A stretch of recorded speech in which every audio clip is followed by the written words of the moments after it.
Hello everybody, SSA here, aka Super Suna Arashi, your coach of the Groningen Noctowls, bringing you week 7 of the PMC as we take on Jan, coach of the Dutch Decidueye. So we're facing off against a fellow Dutchman. That rarely happens, to be honest, but you know, it's a very interesting match. And Jan took over a team, I think last week, and you know, he changed up his team standard rules. If you take over a team in a draft league, you have the option to, you know, change up your team with some free agents, so you have a team that's more fitting to your liking. Looking at his team, he's bringing Mamoswine, Galvantula, Tapu Fini, Golbat, Necrozma, and Mega Charizard X. So looking at his team, two things are very dangerous for my team. First is the sticky webs on the Galvantula, because I'm a very offensive coach and my team is quite offensive this week as well. I would say mixed, but with more, you know, leaning towards the attack. And if he could get up the sticky webs on my side of the field, that could really, you know, literally and figuratively slow us down, because it can take away the momentum of our team. And also the Charizard, the Mega Charizard X, could potentially be dangerous if he could set up or just, you know, hit us hard. You know, if we get, you know, lose our Suicune in the match, for instance, and the Charizard's still around, it could potentially do some damage. So looking at my team, I'm bringing Infernape, Metagross, Mega Pinsir, Suicune, Gardevoir, and Vileplume. Now I'm bringing a Focus Sash set on my Infernape with Stealth Rock, Mach Punch, Fire Punch, and Endeavor.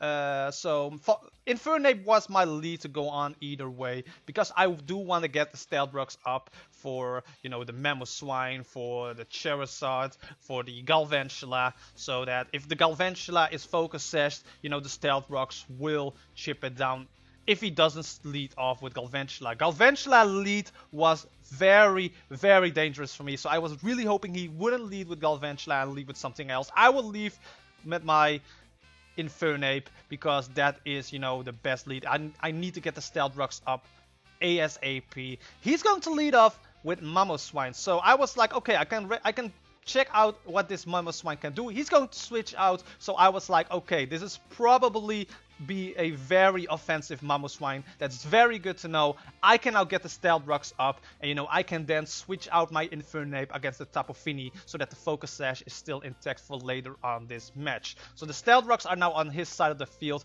I'm going to switch out my Infernape against this Tapu Fini, and I'm going into boss my Vileplume, because Vileplume can really take a hit from Tapu Fini, and I knew the Scald was coming, so I was really hoping we don't get the burn. Fortunately, we do not get the burn, and I was like, okay, I can now, you know what, just hit this with the Sludge Bomb.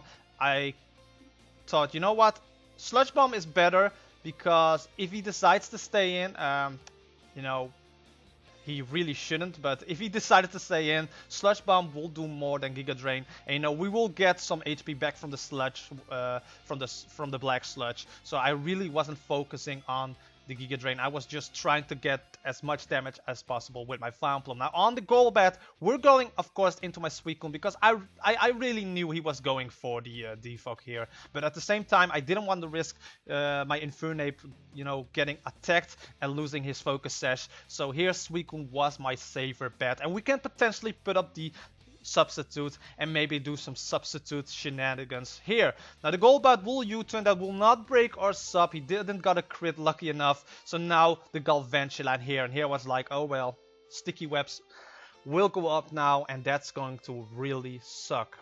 But he actually is going to pop my sub with a Thunderbolt. I was like, okay, that sucks, but you know what, let's do some damage now against the Galvantula. At least we got some damage off before he's going to, you know, use the sticky webs. You can see that does like 75% because of a crit, and that crit really mattered, because after the match I found out that this thing was a choice scarf.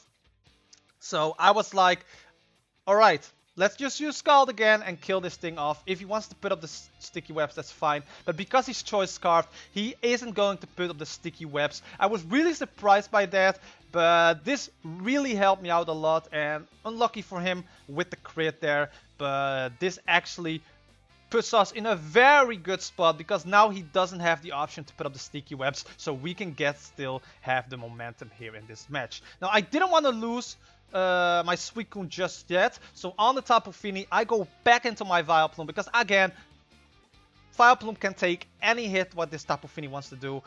Even a Psyshock I believe will still do less than 50. But I'm not sure. I don't have the calcs at me right now. But the Black Sludge, we will get some HP back. And of course, he wasn't going to stay in on the Tapu Fini. Now here, I made a very risky move, but it will pay off because I click Sleep Powder. And let me actually pause here why I click Sleep Powder here. Okay, so he could easily have stayed in. And then the Tapu Fini will be asleep. And the Charizard would still be awake later on. But in my head, I was like, okay, he doesn't have the Galvantula anymore, so he isn't going to, you know, go into the Galvantula on my Vileplume. And I wasn't expecting the Golbat, really. And even if the Golbat was coming, putting the Golbat as sleep was also not very bad for us. So I was like, okay, he can either stay in and risk, you know, letting his Tapu Fini take a lot of damage, or he's going to switch out into either Golbat or Charizard and, you know, take a damage and then maybe get a Dragon Dance up and try to sweep us from there. So I was like, you know what, I'm gonna click Sleep Powder. If the Golbat comes in, you know, that's not really bad, but I would really love it if the Charizard comes in right now and then the Sleep Powder will connect so that the Charizard will be asleep. Because then, you know, we will not take one big step in the match, we will take a major step in this match to potentially win this match in our favor. So the Sleep Powder will connect, the Charizard is now asleep, and I was like, okay, now I can, you know, take it easy, now I can plan around this. So I went into my Suicune first and see what he was going to do. I was like, he's staying in. Okay, if he wants to stay in, he is definitely going to try to, you know, set up by waking up turn 1. In the off chance he was going for a Dragon type move to kill off my Suicune at this point, I was like, I'm going to make a double switch into my Gardevoir. If he does wake up and if he does, you know, try to attack us with a Dragon Claw, we still have some sort of momentum. So I go into my Gardevoir right now, and we are Assault Vest Gardevoir at this point. I was like, alright, what are you going to do? He's going to withdraw. I was like, alright, fine. What are you going to withdraw in? You're going to withdraw in the Tapu Fini. I was like, nice. I can now click freely on the Energy Ball, and if he wants to switch in onto the Mamoswine, the Mamoswine will take a lot of damage. And as you can see here, the Energy Ball will now connect, and the Ancient Power, the Mamoswine, will be at 75%. Now I was like, you know what? I'm not going to click Energy Ball again. I'm going to click Psyshock because Psyshock kills at this point, and if he wants to switch out again, it will take some damage. And the Charizard comes back in here, and the Psyshock will do enough damage. And then the Moonblast will kill off the Charizard. So, with a critical hit, and I think that critical hit did matter. So we got 2 lucky crits, and of course the Sleep Power connect. So we were very lucky, but you know, I've been very unlucky in the past, so I'm going to take this luck for me for this one instance. So we're going to hit the Psyshock on the Golbat. The Golbat will live, and the Brave Bird will not kill the Gardevoir, but the Golbat will kill itself with Recall. So I was like, alright, I got this match in the bag. I got this match in the bag. I just need to play it off very cool. So I was like, okay, I know an Ice Shard is probably coming, but you know, I'm going to sack off my Gardevoir here because I didn't want to risk him going for something else and, you know, ruining my whole plan. I was like, sacking off the Gardevoir is the best thing to do. Then I can go into my Metagross and I can just Bullet Punch and kill this thing off at this point. And you know, the Mamoswine is now also gone. And I'm like, alright, Mamoswine is gone. There's no Stealth Rocks on my side of the field. There's no Sticky Webs on my side of the field. I can now freely go into my Infernape later on. He's going to Autotomize. I was like, that's kind of scary. That's kind of scary. And we're going to miss the Meteor Mash. I was like, you know what? We were so lucky with the crits and everything. I'll take the Meteor Mash miss. You know, X-Drive is going to die here. The next Meteor Mash will, you know, connect on the Necrozma. But as you can see right here, I will Bullet Punch, of course, for some chip damage here on the Necrozma. But the Necrozma at this point will Earth Power. And that means that Metagross will go down. But at this point, I was confident that I am going to pull this match to my win. Because as you can see here, he is Life Orb. I can now go into my Rafiki. We still have the Focus Sash stat intact. If he wants to hit us with an Earth Power, we will live. Then we can easily Fire Punch it, and then the Necrozma will go on. As you can see here, the Earth Power will connect. We will live on 1 HP thanks to the Focus Sash. And then the Fire Punch, as you can see here, will kill off the Necrozma. And I think that Life Orb damage did matter in the end. So that's very, very well planned for my part. And then I was like, alright, I don't know what this Tapu Fini is going to do more. I'm just going for the safe bet. I'm just going to click Endeavor here and put this thing on 1 HP as well. And then the next turn, we can go into our Vileplume. And then the Vileplume, of course, will get the kill on the Tapu Fini. And that means that we are going to win this match with 3-0. After the annoying losses from the last couple of weeks, we finally, you know, get a win back in this league. And now we're at 3 wins and 4 losses. The Ice Beam will not freeze us, thankfully. It will crit us, so he got a crit, you know, in return. But the Giga Drain will call off the Tapu Fini. So we are now at 3 wins and 4 losses. Which means that playoffs is still reachable, but it's going to be hard. It's going to be hard.